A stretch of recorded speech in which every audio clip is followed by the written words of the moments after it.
इखला के police constable.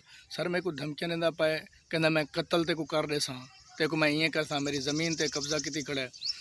मेरी ज़मीन है सुहांजड़े दे विच मीर मीर गोठ च।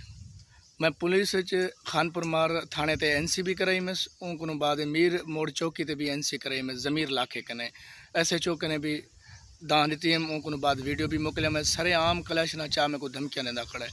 मेरे को यही गाल करेंदा है, जेकर तू बार्डर को क्रॉस की तो इंशाअल्लाह तेरा सिर भी ना हो सी, ते को मैं सरे आम मरे सा, सरे आम मरे सा। मेरे को सही IG Sindh, DIG Sukkur, SSP Ghotki सरसों को अपील करना पाया मैं, जल्द से जल्द इंदा नोटिस गिधा वने।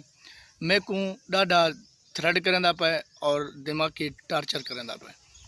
सर मेहरबानी करो, सरदार अब्दुल बारी खान पिताफी के भी दान दी, उनने भी मेरा जेड़ा भी नुकसान किया उनको वीडियो मोकलिया मैं।